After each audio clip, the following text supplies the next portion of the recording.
We're going to work the whole body in just a few simple exercises, which we will demonstrate right now.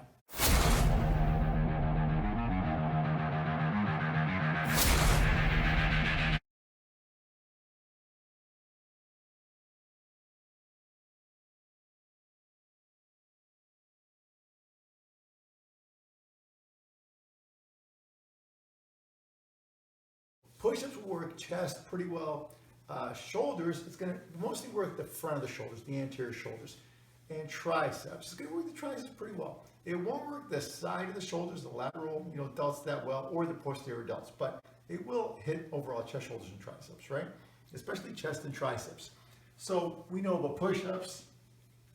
And traditional push-ups, we're going all the way up and down, right? Now, let's just say you're not strong enough to do traditional push-ups. Maybe you're a little bit older, or you haven't worked out for a while. Okay, how about knee push-ups? You've heard about these, right? So instead of doing it off your toes, off your feet, off the ball of your foot, you can do it off your knees, which is significantly easier.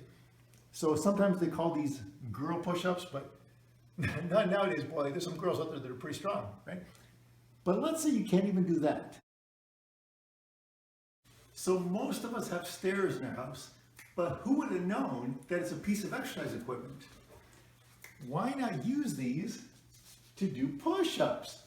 Look at this. We can actually use the stairs to make the push-ups a little bit easier. And the farther up we go on the step, they get easier still. Incredible. But maybe that's too much. What about this? For those of you that have seen the burpees video, you know where this is going, right? If you can't do the stairs for the push-ups, how about the wall? Follow me. Look at this. Wall and push-ups, right? Kind of. Now, the farther back you step, the harder they are. The more forward, the easier they are. And so, don't be looking back the way I'm doing, right? We don't want to mess up your neck, but you can alter the form to match your strength level. You've already worked the anterior delts to a degree, so what about the lateral delts? How about this movement? Lateral raises. This is what I would recommend for the shoulders, especially as we get older. You notice I'm not going really that high. It's more of a half lateral raise. Why? Once I actually hit to this point, I can see that there's maybe slight impingement. So if you've got shoulder issues, this half movement is fine. Not only is it fine, it's probably going to work at least as well as the full movement. From here to here, the delts are more in a stretched position compared to from here to here. As it turns out, that bottom portion of the movement might be at least as effective in certain cases as the full movement. So if you can do the full movement, great. But even this partial movement, really good. Lateral raises for the delts. This is a bent over row movement. We got to be a little bit careful when we do this one. It's also going to hit lats and biceps, but it's going to hit the lats maybe preferentially, although it's going to get your biceps pretty well also. So the bent over row movement, just like it sounds. You're bent over and you do a rowing movement, almost like a rowing machine. So there's different ways to do it. Here's what I would recommend. Definitely get a pretty good bend to the knees. Now, some people would say you take a grip and you stay pretty strict with the movement. I think you're actually better off cheating a little bit for a few reasons. One, it takes a little bit of pressure off your low back. I'm not saying this. I'm not saying this. I'm saying just a little bit, right? It takes some of the pressure off your low back. What else does it do? Believe it or not, it almost adds a small element of Romanian deadlifts to it too. So in addition to working your lats, you're also working the back of your thighs. You're working hamstrings. So bent over rows, in addition to being a lat movement, will be a bit of a hamstring movement. Even if you don't do that, your hamstrings are very strongly involved in this movement. Okay.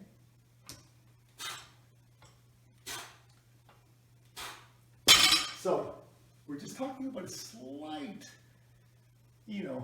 move up the Romanian deadlift type of movement almost. We're not talking about really, accentuating it. In fact, it's going to probably happen naturally. Don't think about it, just do what feels comfortable.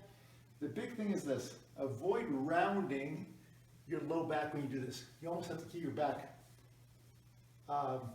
not arched backwards, but at least flat. Maybe think arched to keep it in the right position, and maybe just be looking forward.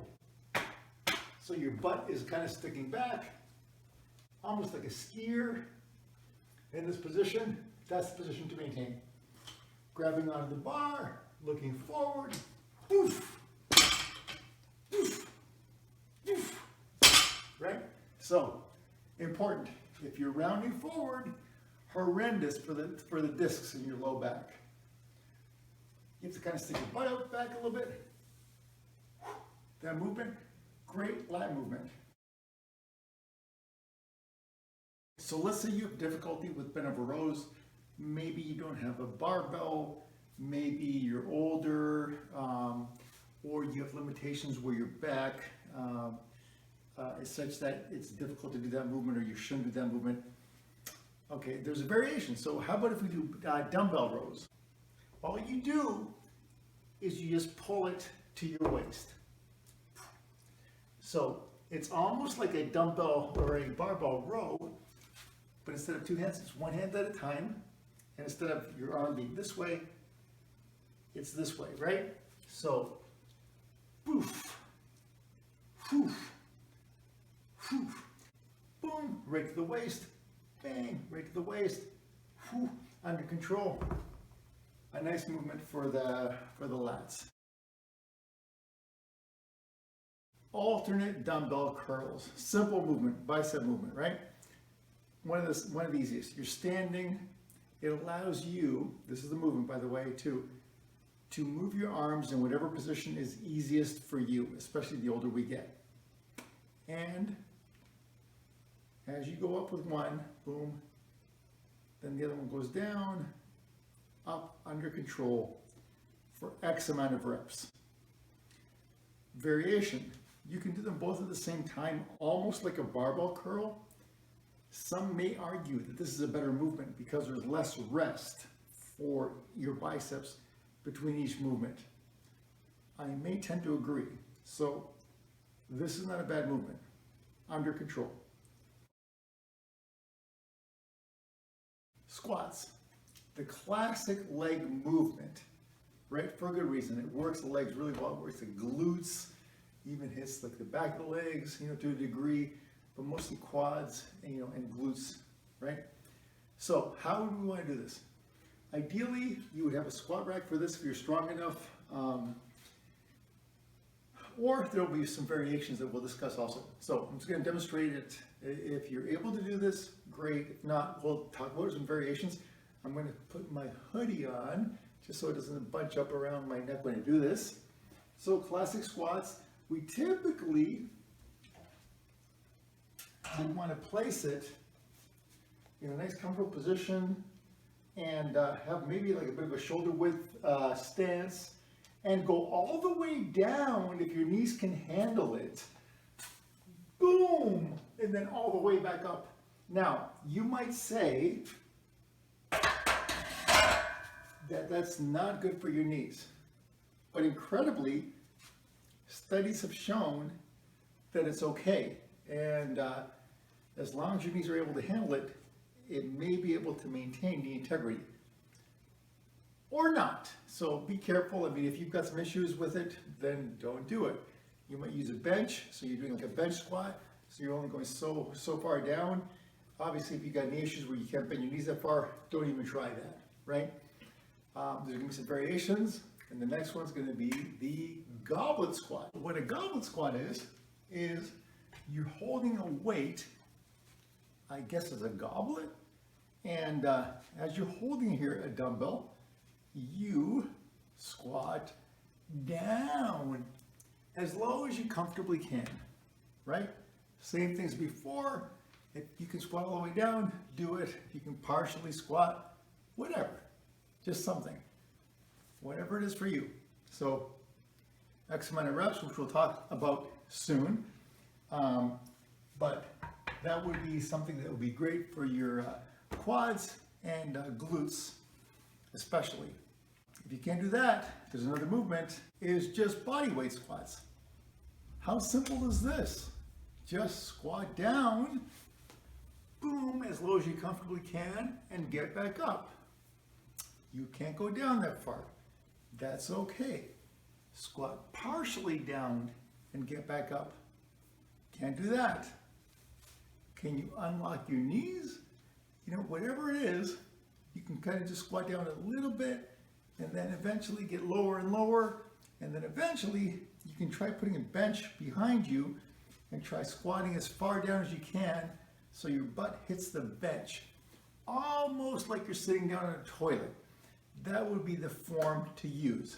You want to use the correct form, and if you're thinking of it that way, you'll know you're in the right position. So you should be able to sit down on that bench.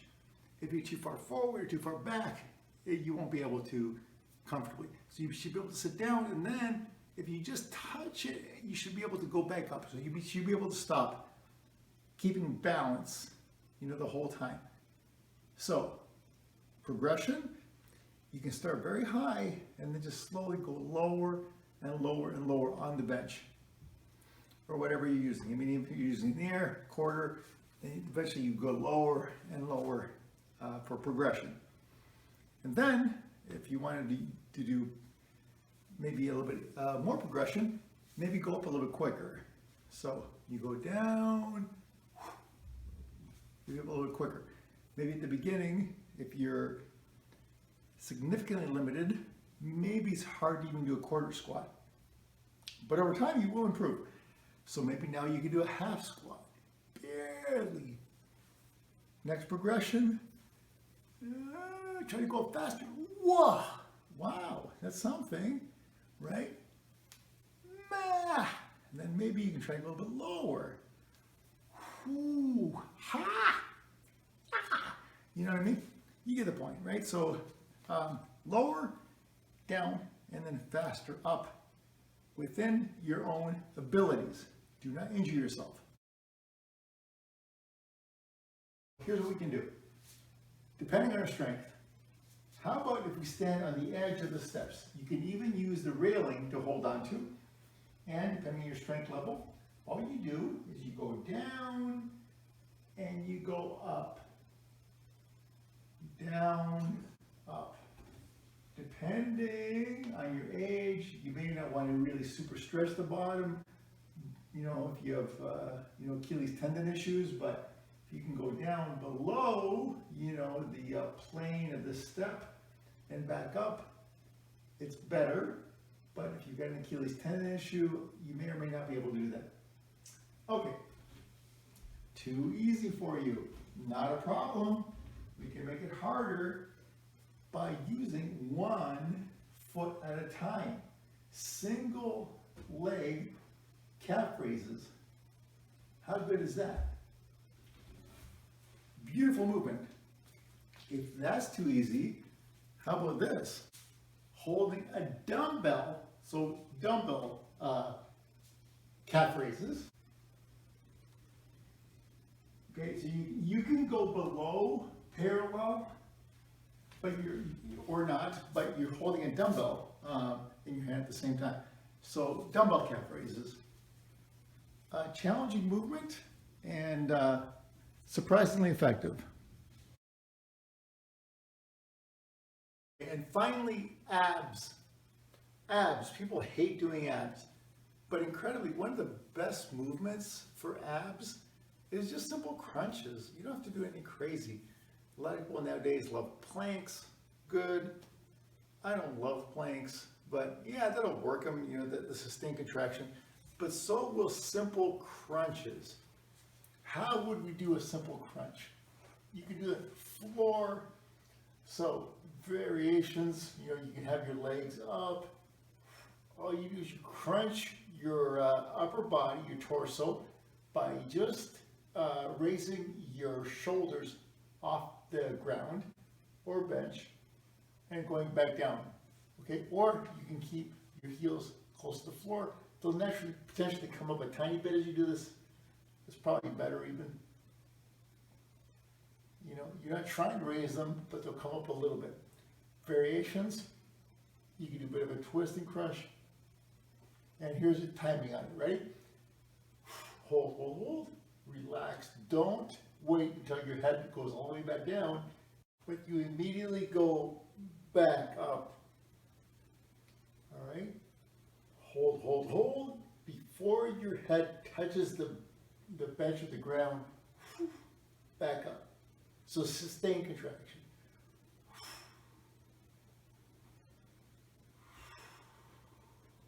Right? That's the timing on it. Now, if that's contraindicated because of medical reasons, say herniated disc, which you should not be doing that, and even this next thing, if you have a herniated disc, hold off, let it settle, but eventually this might be a better move for you because you're not going to be crunching your spine forward. So it's going to maintain more of a neutral position. So it's a plank variation, but you're using a bench instead of the floor, making it much easier, right? So you'll be able to hold this for a period of time. To make it harder, you can just use your elbows on the bench, right? So the closer you are to being parallel with the floor, the harder it becomes. And then when you get better at that, you can use the floor just with your hands. And then when you become better at that, you can just go to the classic plank position. So how would you do this? You probably want to do this 2 or 3 times a week. If you can do 3 times a week, great. But even twice a week will be totally fine. How many sets? The general recommendation is going to be 3 sets of maybe like 12 reps. But even 2 sets is going to work almost as well. So to make it as simple as possible, I would say start with 2 sets of as many reps as you can comfortably do for each set. The great thing with this is your reps can be anywhere from low 10s, so get anywhere from like 3 to 35 reps potentially. If you're pushing it close to failure, you'll probably still progress. Great. So the bottom line is it's not the reps, it's that you're pushing yourself so you're getting near failure. That's pretty good for a couple sets. And then maybe after a few weeks, you might be able to add maybe a 3rd set for each of these exercises.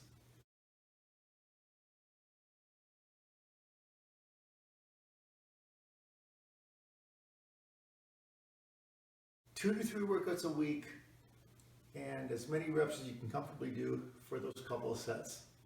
This will allow you to progress. Of course, get your healthcare provider's approval before you try anything like this, but assuming you're okay for it, I'm sure you'll get some great results. Don't forget to like and subscribe, and there will be more content down the line. Hope to see you soon.